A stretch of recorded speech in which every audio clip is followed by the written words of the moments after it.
Alright guys, if I want to put an addition to the video, I'd usually put it at the end, but a lot of great things have happened recently.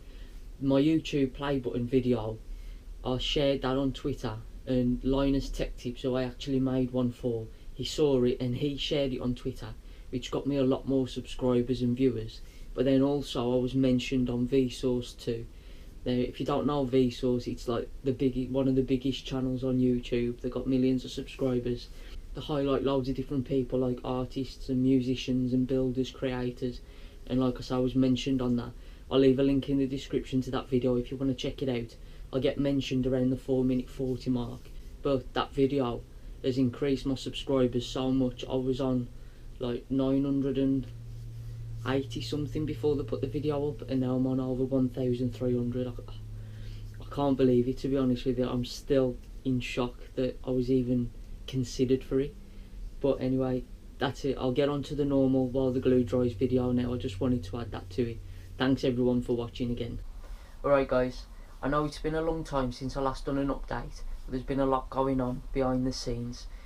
I know I was supposed to be having my operation, but I actually went for the pre-op on the Monday before the Wednesday that I was due to have it, and there was the nurse and the surgeon, and there was talking through all the different risks that was involved with the operation that I was going to have. And after listening to it and weighing up everything, I ended up deciding against it, to be honest. I'll be totally truthful with you. There was the possibility that after the operation I would have been in a position where my body wouldn't have been able to sustain itself, and I would have had to been fed via a machine into my heart. I have had a central line before, but that was only for maximum 1 to 2 weeks.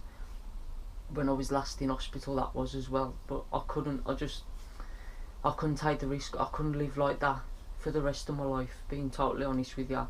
So I'd sooner stay as I am now. I know how I feel now. I know I don't feel great, but it's better than the unknown in my eyes. Anyway, enough about that. That's done now. Looking forward to the future. I've ordered some stickers, because Jay Bates has been asking people to send in stickers. So I've had 20 odd of little stickers, but I also decided to get a couple of larger stickers, and I mean larger stickers. They're all rolled up because of how they was posted, but they flatten out after a bit. I was planning on doing a kind of board on the back of here, and perhaps have stickers round. I don't like to really say copying Jay, but inspired by Jay, I would say. And I'd like to have all the different woodworkers and say tool company stickers and stuff like that that I choose. But it's looking like I'm actually going to move into my mum and dad's shed, because this shed is just 8 by 10, and my mum and dad have got a 10 by 12. So we've been talking about moving all the stuff out of that one into mine, and moving all my tools and the workshop into that shed, so I'll have a lot more room. But of course, if I do that, there's no point me putting all the stickers up. So we'll probably do that sometime in the summer. Ideally, I would like one of those big log cabins, so say perhaps a 12 by 24 foot, but that's the dream. Them are about like £3,000, something like that, so no way will I be able to afford that. But that's for the future. That's my goal. That's what I want to reach. I want to have nice workshop set up, going fully heated. It's freezing at the minute, you probably see my breath. On about that, I've just got a new workshop heater, as I just bash the camera around. I got this. It's a Stanley.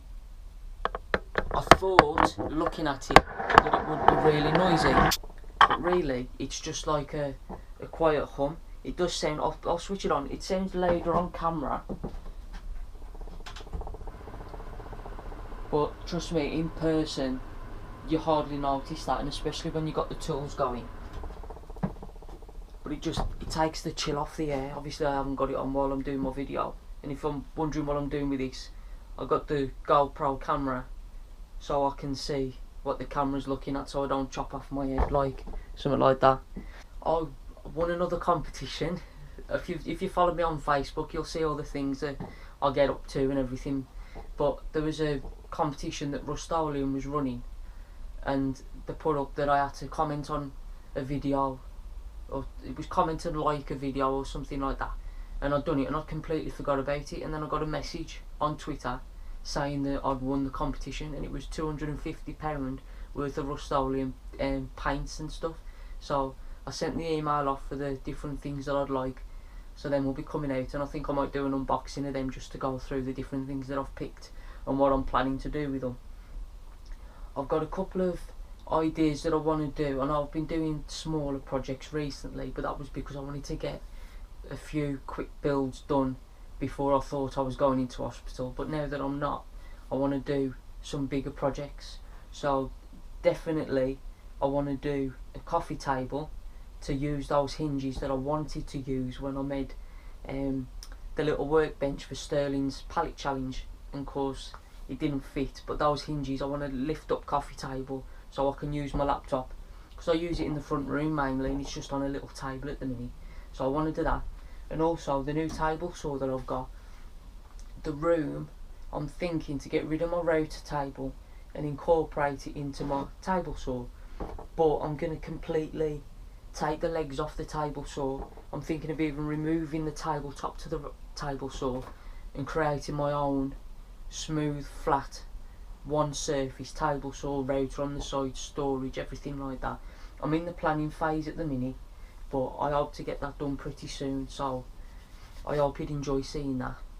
Another thing I want to sort out, but I keep putting off, I want to try and fix up this bandsaw.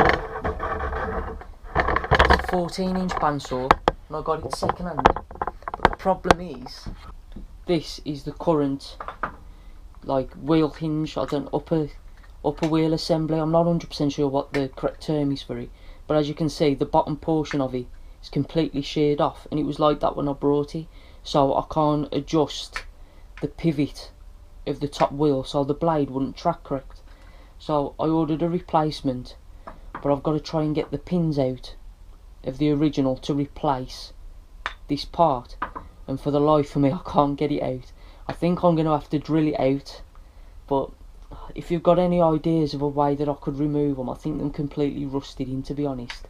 I mean, them free moving, because you can see, I don't know if you can pick it up on camera, but if you've got any ideas of how I could remove them, it'd be much appreciated if you could leave a comment, because that's one of the tools I've been really wanting to get, is a full-size bandsaw. I'm also going to get a mic for the GoPro, like a lavalier mic or something like that, because I have got the blue Snowball, and I use that for my voiceovers now, so I think that that's better quality. But I can't plug this into the GoPro because it's powered USB, and you can't do that, so I'll have to get a mic for the GoPro. So that's it then, really. Like I say, if you want to see more up-to-date things that I'm getting up to, you can follow me on Facebook and on Twitter as well. There'll be a link in the description to my Facebook and Twitter and my main channel and everything like that. That's if you're interested, of course. And I'll try and do one of these videos again pretty soon. There's no point in doing one if there's nothing really to update you all about. So thank you all for watching this one. I'll see you next time.